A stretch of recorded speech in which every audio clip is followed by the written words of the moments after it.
بسم اللہ الرحمن الرحیم۔ محترم ناظرین السلام علیکم۔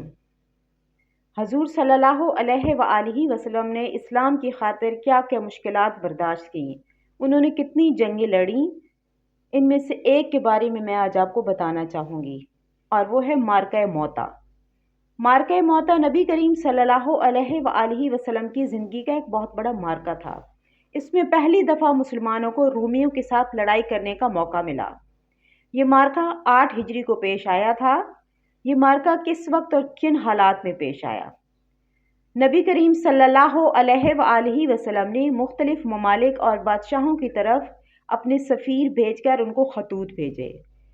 آپ صلی اللہ علیہ وآلہ وسلم نے حضرت حارث کے ہاتھ بصرہ کے حاکم کو دعوتی خط بھیجا، لیکن قیصر روم نے انہیں گرفتار کر کے شہید کر دیا۔ یہ قتل رومیوں کی طرف سے بہت بڑی جرأت تھی، کیونکہ سفیروں کو قتل کرنا بہت بڑا جرم سمجھا جاتا تھا۔ آپ صلی اللہ علیہ وآلہ وسلم نے اس جرأت اور سرکشی کا جواب دینے کے لیے 3000 کا لشکر روانہ کرنے کا ارادہ فرمایا۔ آپ صلی اللہ علیہ وآلہ وسلم نے لشکر کا سپہ سالار حضرت زید بن حارثہ کو بنایا اور فرمایا، اگر زید شہید ہو جائیں تو حضرت جعفر بن ابی طالب کو سپہ سالار بنایا جائے، اگر وہ بھی شہید ہو جائیں تو حضرت عبداللہ بن رواحہ کو سپہ سالار بنایا جائے۔ آپ نے انہیں بدعہدی سے بچنے اور خیانت نہ کرنے، عورتوں، بچوں، بوڑھوں اور گرجوں میں عبادت کرنے والے راہبوں کو قتل نہ کرنے، کھجور یا کسی اور کو درخت نہ کاٹنے اور کسی عمارت کو تباہ نہ کرنے کی وصیت کی۔ ساتھ ہی یہ بھی فرمایا کہ جب اس جگہ پہنچے جہاں مسلمانوں کے سفیر حضرت حارث کو شہید کیا گیا تھا تو ان لوگوں کو اسلام کی دعوت دیں، اور اگر وہ قبول نہ کریں تو اس سے جنگ کریں۔ آپ صلی اللہ علیہ وآلہ وسلم نے اس لشکر کو مدینہ منورہ سے باہر مسلمانوں کو رخصت کرنے کے لیے مقام حجۃ الوداع تک جا کر رخصت کیا۔ مسلمان جب شام کی طرف بڑھے اور مقام مان پر پہنچے تو اطلاع ملی کہ ہرقل روم کا ایک لشکر 1,00,000 کا لشکر لے کر بلقا کے مقام کے قریب پڑاؤ ڈالے ہوئے ہیں، اور ارد گرد کے قبائل کے مزید 1,00,000 لوگ جمع ہو رہے ہیں۔ مسلمانوں نے اس غیر متوقع صورتحال کو دیکھتے ہوئے مشورہ کیا اور یہ رائے بھی سامنے آئی کہ آپ صلی اللہ علیہ وآلہ وسلم کو اطلاع دی جائے تاکہ آپ صلی اللہ علیہ وآلہ وسلم مزید فوج روانہ فرمائیں یا کوئی اور ہدایت عنایت فرمائیں تو اس پر عمل کیا جائے۔ لیکن حضرت عبداللہ بن رواحہ نے پوری قوت اور جذبہ ایمانی کے ساتھ دشمن سے لڑنے اور اللہ پر بھروسہ کرنے کا مشورہ دیا، جسے قبول کر دیا گیا۔ مسلمانوں کی فوج کا ہرقل کی فوج سے سامنا مشارف کے مقام پر ہوا اور اسلامی لشکر نے موتا کے مقام پر پڑاؤ ڈالا۔ حضرت زید بن حارثہ نے علم سنبھالا اور بہادری سے لڑتے لڑتے شہید ہو گئے۔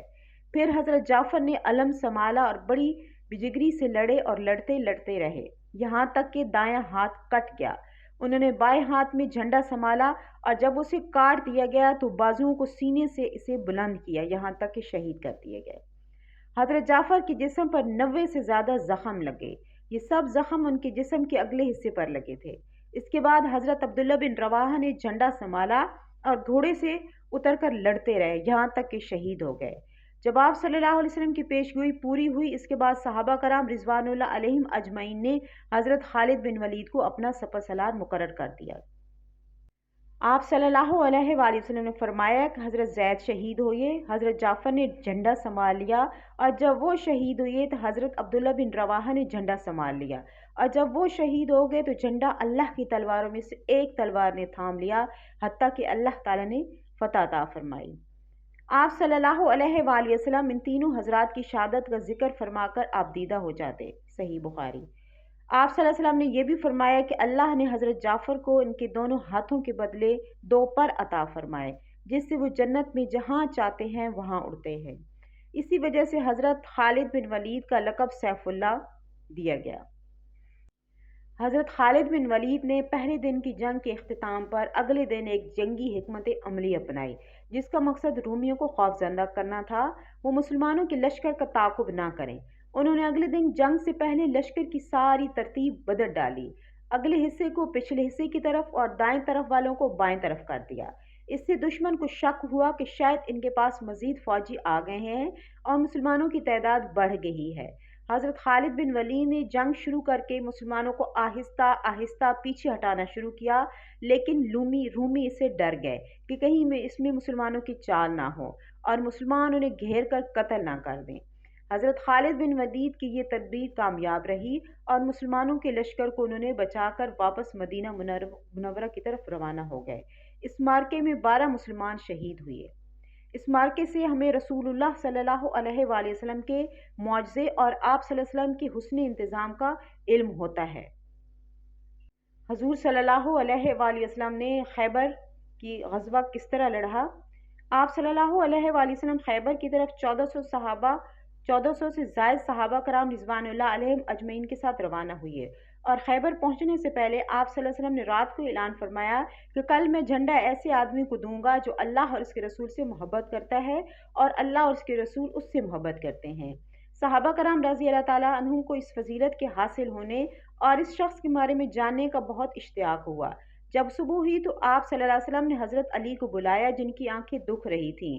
آپ صلی اللہ علیہ وآلہ وسلم نے ان کی آنکھوں میں اپنا لعاب مبارک لگایا جس سے آنکھیں ٹھیک ہو گئیں۔ پھر انہیں جھنڈا عنایت فرمایا اور ہدایت دیتے ہوئے فرمایا، اے علی، اللہ کی قسم، اگر آپ اللہ کے ذریعے ایک آدمی کو بھی ہدایت دیتے ہیں تو آپ کے لیے سرخ اونٹوں سے بہتر ہے۔ آپ صلی اللہ علیہ وآلہ وسلم نے پہلے قلعہ نائم پر حضرت علی کو بھیجا جہاں پہ ان کا مقابلہ مرہم نامی پہلوان سے ہوا جس کے بارے میں مشہور تھا کہ اس میں 1000 مردوں کے برابر طاقت ہے۔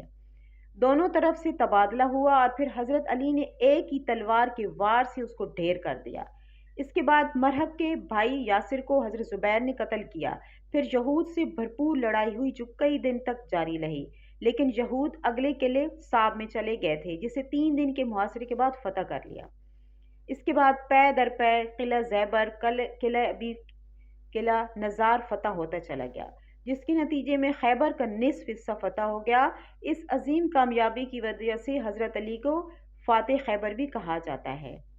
خیبر کے دوسرے نصف میں موجود 3 قلعوں میں لڑائی اور محاصرہ رہا، لیکن آخر کار سلام قلعے کے مالک ابو الحقیق نے آپ صلی اللہ علیہ وسلم کے ساتھ صلح کی خواہش ظاہر کی اور اس بات پر صلح ہو گئی کہ تمام لوگوں کی جان بخش دی جائے اور وہاں سے نقل مکانی کر لیں اور سارے باغات اور سارا سامان اور چیزیں مسلمانوں کے حوالے کر دیں۔ آپ صلی اللہ علیہ وآلہ وسلم نے یہ شرط قبول فرمائی اور معاہدہ صلح ہو گیا۔ اگرچہ یہود نے معاہدے میں نقل مکانی کا وعدہ کیا تھا، لیکن یہود نے اسی زمین میں رہنے اور کھیتی باڑی کرنے کا خواہش اظہار کیا۔ مسلمانوں کے پاس بھی کھیتی باڑی کا انتظام نہ تھا، اس لیے کھیتی باڑی اور پھل کی پیداوار کے نصف پر خیبر کی زمینیں اور باغات اور دوبارہ یہودیوں کے حوالے کر دیے گئے۔ خیبر کی زمینوں کو 3600 حصوں میں تقسیم کیا گیا اور 1800 حصے مسلمانوں اور 1800 حصے یہودیوں کے حصے میں آئے۔ رسول اللہ صلی اللہ علیہ وآلہ وسلم نے خیبر کا حصہ حدیبیہ والوں میں تقسیم کیا، جو در حقیقت سورۃ الفتح میں اللہ تعالیٰ کی طرف سے جلد مال غنیمت ملنے کی وعدے کی تکمیل تھی۔ خیبر کے اس حصے کی برکت سے مسلمان آسودہ حال ہو گئے اور انہیں معاشی تمنگری اور استحکام حاصل ہو گیا۔ ناظرین، امید کرتی ہوں کہ ویڈیو آپ کو پسند آئی ہوگی۔ ویڈیو پسند آئی ہے تو لائک کریں، سبسکرائب کریں۔ اللہ آپ کا حامی و ناصر ہو، آمین۔